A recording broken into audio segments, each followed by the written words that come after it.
नमस्कार। आज हम आपके लिए एक स्पेशल प्रोग्राम लेकर आए हैं शेयर मार्केट के ऊपर। ये प्रोग्राम रहेगा एक उस आम इंसान के लिए जो कि समझना चाहता है कि शेयर मार्केट है क्या, शेयर क्या चीज होती है, इसमें कैसे इन्वेस्ट करके लोग अपना पैसा बना सकते हैं। और इसके लिए हमारे साथ हैं मिस्टर अग्रिम सक्सेना। मिस्टर अग्रिम सक्सेना वैसे तो क्लास 9th के स्टूडेंट हैं, लेकिन उसके अलावा ये अपने स्कूल की पढ़ाई के साथ साथ शेयर मार्केट में भी काफी रुचि रखते हैं और हम कह सकते हैं कि ये एक शेयर मार्केट के एक उभरते हुए एक्सपर्ट हैं। तो आइए अपना ज्यादा समय न गंवाते हुए अग्रिम सक्सेना के साथ अपना बातचीत शुरू करते हैं। अग्रिम जी, सबसे पहले आप हमारे दर्शकों को बताइए कि शेयर क्या होता है, शेयर मार्केट क्या होता है और ये कैसे ऑपरेट करता है। प्लीज आप बताएं। तो बेसिकली शेयर मार्केट जैसे हमारी लोकेलिटीज में कोई नॉर्मल मार्केट होता है जिसमें चीजें खरीदी जाती हैं, बेची जाती हैं, वैसे ही एक शेयर मार्केट होता है जिसमें कुछ कंपनीज होती हैं, उनके शेयर्स यानी उनकी हिस्सेदारी खरीदी जाती है और बेची जाती है, जिसमें हम भी किसी कंपनी के शेयर्स खरीद सकते हैं और इन्वेस्ट करके लॉन्ग टर्म में या फिर शॉर्ट टर्म में प्रॉफिट कमा सकते हैं। तो इसका थोड़ा सा अग्रिम आप और थोड़ा सा इलेबोरेट करके बताएं कि ये तो ठीक है, आपने शेयर की एक बेसिक परिभाषा बता दी, वही कंपनी में हिस्सेदारी होती है, लोग एक वर्चुअल मार्केट टाइप होता है जैसे कि किसी और चीज का मार्केट होता है, खरीदे जाते हैं, बेची जाती हैं। बट ये बेसिकली ऑपरेट कैसे करता है शेयर मार्केट, और एक आम इंसान जो कि अपनी जमा पूंजी को अगर शेयर मार्केट में इन्वेस्ट करना चाहता है तो वो उसमें कैसे जा सकता है, उसे किन किन बातों का ध्यान रखना पड़ेगा, क्या सावधानियां बरतनी पड़ेंगी। क्योंकि देखिए शेयर मार्केट तो जैसा सभी जानते हैं उतार चढ़ाव वाला होता है, इसमें जरूरी नहीं कि आपको प्रॉफिट हो, गलत डिसीजन आपको नुकसान भी पहुंचा सकता है। तो इन्हीं सब चीजों के लिए क्या सावधानियां बरतनी है, कैसे इन्वेस्ट करना है एक इन्वेस्टर को जो कि पहली बार इन्वेस्ट करने जा रहा है, और कैसे उसे शेयर सेलेक्ट करना है, थोड़ा सा इसको आप थोड़ा सा इलेबोरेट करें, डिटेल में बताएं। तो शेयर मार्केट वैसे बहुत ज्यादा रिस्की होता है, इसमें इन्वेस्ट करना आपका पैसा बहुत हद तक डूब भी सकता है, लेकिन प्रॉफिट कमाने के मार्जिन भी बहुत ही ज्यादा है। अगर आप अच्छे से एनालिसिस करेंगे, अच्छे से कैलकुलेटेड रिस्क लेंगे, तो रिस्क के चांसेस बहुत ही ज्यादा कम हो जाते हैं। अब अगर आप शेयर मार्केट में इन्वेस्ट करने जा रहे हैं तो आपको एनालिसिस करनी होती है, अच्छे से कंपनी चूज करनी होती है, तब आपको जब आप उसके शेयर्स लेते हैं तब आपको उसमें प्रॉफिट हो सकता है। लेकिन अगर हम बात करें लॉन्ग टर्म की, तो लॉन्ग टर्म में शेयर मार्केट से आप इजीली पैसा कमा सकते हैं। लॉन्ग टर्म में ज्यादा रिस्क नहीं होता है, उसके लिए आपको एक अच्छी कंपनी सेलेक्ट करनी होती है, उसके बारे में बहुत ज्यादा जांच पड़ताल करनी होती है, कैसी कंपनी है, कैसी चल रही है, कुछ में कॉन्फ्लिक्ट तो नहीं चल रहे, उसके प्रॉफिट्स कितने हैं, डेट उस पर कितना है, सब कुछ हम चेक करने के बाद एक अच्छी कंपनी चूज करते हैं। उसके बाद आपके पास जितना भी एक्स्ट्रा पैसा बचता है, जितना आप कमाते हैं उसमें से, वो आप शेयर मार्केट में इन्वेस्ट कर सकते हैं, जिससे आपको फ्यूचर में प्रॉफिट होगा। तो बहुत अच्छी जानकारी दी आपने। अब आप थोड़ा सा इसमें ये बताइए कि जब हम कंपनी सेलेक्ट करते हैं तो क्या क्या चीजों का उसमें हमें किन किन पैरामीटर्स पे हमें कंपनी सेलेक्ट करनी होती है जिसके हमें शेयर परचेज करने हैं, तो क्या क्या पैरामीटर्स होते हैं कंपनी में, हमें क्या क्या चीजें देखनी होती हैं, लाइक परफॉर्मेंस के अलावा उसकी ओवरऑल कंपनी की परफॉर्मेंस में हमें क्या क्या चीजें चेक करनी होती हैं। तो इसके लिए जब आपको कोई कंपनी चूज करनी होती है जिसमें आप शेयर्स खरीदने जा रहे हैं, जिसमें आप इन्वेस्ट करने जा रहे हैं, तो उसके लिए बेसिकली दो टाइप की एनालिसिस होती है, एक शॉर्ट टर्म के लिए और एक लॉन्ग टर्म के लिए। अभी मैं आपको बताऊंगा लॉन्ग टर्म के लिए। जब आप कोई लॉन्ग टर्म इन्वेस्टमेंट का प्लान कर रहे हैं तब आपको कंपनी कैसे सेलेक्ट करनी है, क्या क्या पैरामीटर्स आपको उसमें चेक करने हैं, तो उसको कहते हैं फंडामेंटल एनालिसिस, जिसमें आप कंपनी के बेसिक्स जो होते हैं, फंडामेंटल्स होते हैं, उसको जांच पड़ताल करते हैं कि कंपनी कैसी है, क्योंकि जब तक फंडामेंटल्स या बेसिक्स अच्छे नहीं होंगे तो वो लॉस भी दे सकती है। तो फंडामेंटल एनालिसिस करने के लिए पहले मैं आपको एक वेबसाइट बता देता हूँ जिसका नाम है टिकर टेप। आप उस पे जाके ये सब एनालिसिस कर सकते हैं, और मैं अभी आपको करके भी दिखाऊंगा क्या क्या आपको एनालिसिस करनी होती है, क्या क्या चीजें आपको देखनी होती हैं एक कंपनी के बारे में, ताकि आप प्रॉफिट कमा सके और लॉस आपका ना हो। सो फ्रेंड्स, अब हम सीखते हैं कि कैसे करी जाती है फंडामेंटल एनालिसिस, जिससे हम परफेक्ट कंपनी चूज कर सकें जिसमें हमें इन्वेस्ट करना है, तो सबसे पहले मैं गूगल पे आ चुका हूँ। गूगल पे आपको सर्च करना है टिकर टेप, TICKER TAPE, और टिकर टेप वेबसाइट पे जब आप आ जाएंगे तो आपको कुछ ऐसा लिंक दिखेगा, stock analysis and best financial tools. आपको यहाँ पे जाना है और यहाँ पे आपको स्क्रॉल करना है। स्क्रॉल करने में आपको सबसे पहले देखना है MMI, यानी कि ये मार्केट मूड इंडेक्स। इससे आपको मार्केट के सेंटिमेंट्स का पता चलता है कि मार्केट में अभी फेयर है कि ग्रीड है, बुलिश है कि बेयरिश है। तो आपको MMI जरूर चेक करना चाहिए।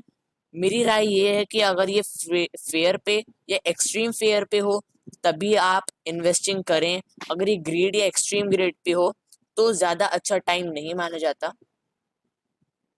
फिर हम आगे बढ़ते हैं और ऊपर चलने पे यहाँ पे आता है फ्यूचरिस्टिक स्टॉक स्क्रीनर। हम स्टार्ट स्क्रीनिंग पे क्लिक कर देंगे और यहाँ पे आपको निफ्टी 50 की सारी कंपनीज की लिस्ट मिल जाती है। यहाँ पे हम जो भी कंपनी में इन्वेस्ट करना चाहते हैं उस कंपनी का पूरा फाइनेंशियल्स देखेंगे, उसके बारे में पूरी जांच पड़ताल करेंगे। सपोज मेरे को TCS यानी टाटा कंसल्टेंसी सर्विसेज का स्टॉक खरीदना है तो मैं इस पे जाऊंगा और इसके बारे में सारी फाइनेंशियल स्टेटमेंट जानूंगा, क्या ये प्रॉफिट में है, क्या ये लॉस में है, कितना इसका डेट है, सब कुछ जानेंगे और फंडामेंटल एनालिसिस करेंगे। तो सबसे पहले हमें यहाँ पे कुछ इंडिकेटर्स दिख जाते हैं जिन्हें देखना बहुत ही ज़्यादा ज़रूरी है एक कंपनी में जब भी आप फंडामेंटल एनालिसिस कर रहे हो और एक अच्छी कंपनी चूज कर रहे हो इन्वेस्टिंग के लिए। तो सबसे पहले कंपनी में इंट्रिंसिक वैल्यू चेक करनी है। कभी भी करंट प्राइस इंट्रिंसिक वैल्यू से ज्यादा नहीं होना चाहिए। जैसे कि यहाँ पे लिखा है current price is more than the intrinsic value, ये हमेशा लेस देन होना चाहिए, इसलिए यहाँ पर रेड सिग्नल दिखा रहा है। उसके बाद आता है return versus FD rates. Return versus FD rates बड़ा सिंपल है कि आप जो इसमें पैसे इन्वेस्ट करेंगे उससे जो रिटर्न्स आएंगे क्या वो FD करने पे जो रिटर्न्स आएंगे उससे ज्यादा होंगे कि नहीं, इससे अच्छा हम उस पैसों की FD करा लें। तो उसके लिए रिटर्न वर्सेस FD रेट्स हैं। तो यहाँ पे ग्रीन सिग्नल है यहाँ पे, यानी कि आप FD की जगह ये कराएं तो आपको यहाँ से ज्यादा रिटर्न्स मिलने के चांसेस हैं। उसके बाद है डिविडेंड रिटर्न्स। कंपनी का अच्छा डिविडेंड, ज्यादा डिविडेंड ऑफर कर रही है कि नहीं, तभी इन्वेस्टर्स अट्रैक्ट होते हैं और इन कंपनीज में इन्वेस्ट करते हैं जो कंपनी ज्यादा अच्छा डिविडेंड रिटर्न्स ऑफर कर रही होती हैं। उसके बाद हमें देखना होता है एंट्री पॉइंट, क्या कंपनी में इन्वेस्ट करने का अभी सही टाइम है, क्या ये इसका स्टॉक जो है वो ओवरबॉट तो नहीं है, तो ये भी हमें चेक करना होता है। जैसे इस टाइम TCS का शेयर ओवरबॉट नहीं है, ये अच्छा एंट्री टाइम है, अच्छा एंट्री पॉइंट है इसका स्टॉक लेने का। बस में इंट्रिंसिक वैल्यू अभी सही नहीं है, जब इंट्रिंसिक वैल्यू भी सही हो जाएगी तब हम TCS में भी इन्वेस्ट कर सकते हैं। उसके बाद आपको यहाँ पे एक ग्राफ दिख रहा होगा जिसमें आप स्टॉक का प्राइस चेक कर सकते हैं कि कहाँ से लेके कहाँ तक गया और क्या क्या मूवमेंट्स हुए। आप यहाँ पे एक दिन में कितने रिटर्न्स आए आप देख सकते हैं 0.79%। फिर 1 वीक में कितने आए, 1 ईयर में कितने आए, जिसके 1 ईयर में रिटर्न्स आए 44.99% और 5 ईयर्स में रिटर्न्स आए हैं 154.82%।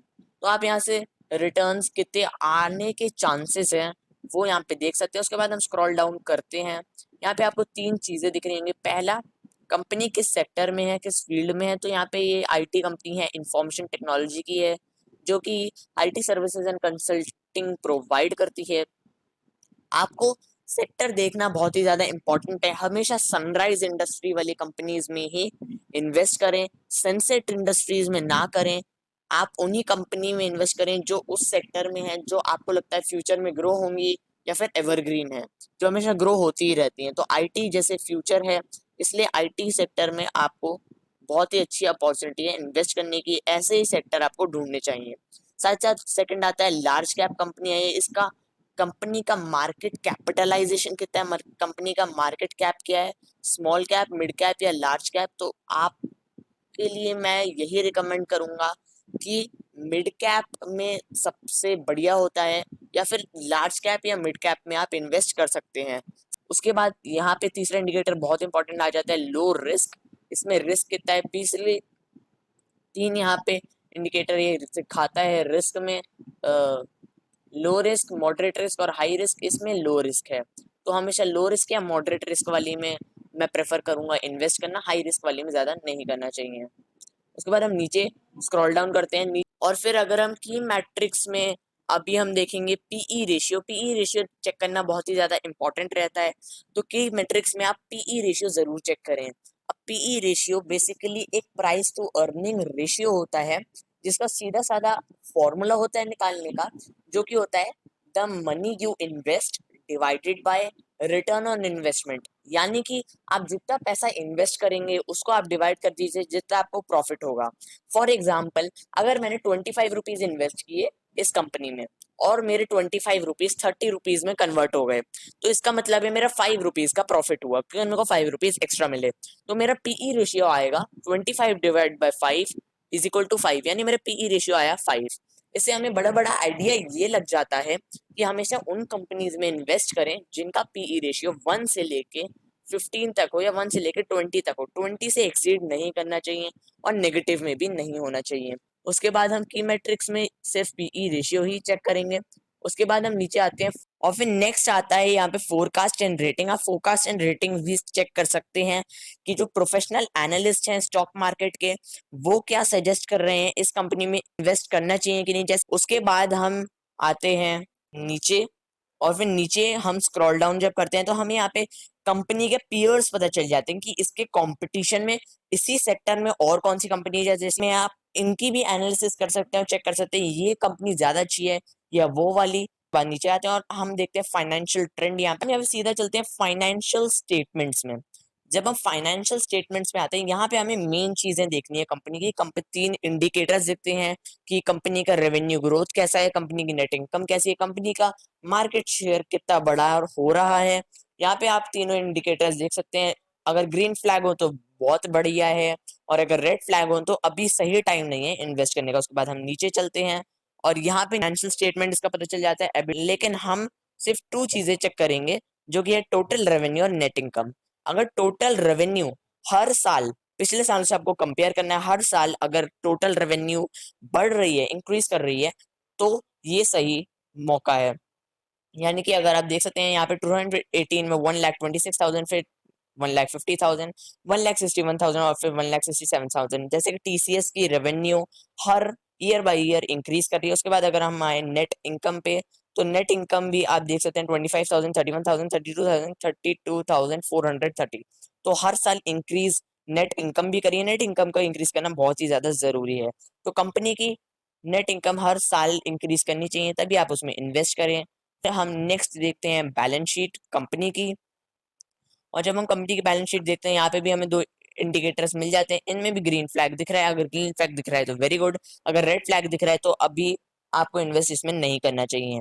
उसके बाद हम नीचे जाते हैं। नीचे जाके यहाँ पे दिख रहे हैं आपको टोटल एसेट्स और यहाँ पे हर साल कंपनी के कितने एसेट्स थे। तो ये बहुत ज्यादा इंपॉर्टेंट है चेक करना कि कंपनी के एसेट्स हर साल इंक्रीज कर रहे हो, जैसे, और डिक्रीज तो बिल्कुल ही ना कर रहे हो। जैसे तो टोटल एसेट्स हमेशा इंक्रीज करते रहने चाहिए।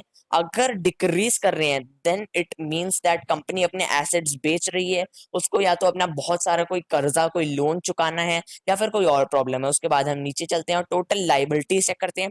अब टोटल लाइबिलिटीज के केस में ये थोड़ा सा तो इंक्रीज हर साल हर कंपनी का करता है, लेकिन बेस्ट या तो स्टेबल रहता है लाइबिलिटीज या फिर डिक्रीज हो रहा हो तो बहुत ही अच्छा है। आप ये इक्विटी का नंबर जो है यानी 87,000, वो जितना पास होगा एसेट्स के नंबर से उतना बढ़िया है। उसके बाद हम नेक्स्ट चेक करते हैं कैश फ्लो में। कैश कंपनी का कैश मैनेजमेंट सिस्टम देख लेते हैं। कंपनी अपना रिजर्व कैश और बाकी सब कैश कैसे मैनेज कर रही है। यहाँ पे आपको एक और इंडिकेटर मिल जाता है। अगर ये ग्रीन दिख रहा है तो वेरी गुड, अगर रेड दिख रहा है तो आपको थोड़ा सा वेट करना चाहिए इस कंपनी में इन्वेस्ट करने के लिए। फिर हम नीचे देखते हैं तो हमें कैश फ्लो में सिर्फ हमें फ्री कैश फ्लो देखना है कि कंपनी का फ्री कैश फ्लो कैसा जा रहा है, और ये नेगेटिव कैश फ्लो बिल्कुल नहीं होना चाहिए, हर साल इंक्रीज करना चाहिए। और यही थी फाइनेंशियल स्टेटमेंट्स। उसके बाद आपने यहाँ पे ग्राफ देखा और कंपनी के रिटर्न्स देखे कितने आए, और आपने बाकी सब सेक्टर वगैरह देखा और कंपनी की पूरी फंडामेंटल एनालिसिस करी। तो ये बेसिक फंडामेंटल एनालिसिस थी। वैसे तो बहुत ही ज्यादा एडवांस एनालिसिस भी होती है जिसमें हम कंपनी की मैनेजमेंट तक चेक करते हैं, लेकिन अगर आपने इतना भी चेक कर लिया और लॉन्ग टर्म इन्वेस्टमेंट के लिए कंपनी चुन लिया और उसमें इन्वेस्ट कर दिया, then it is very good.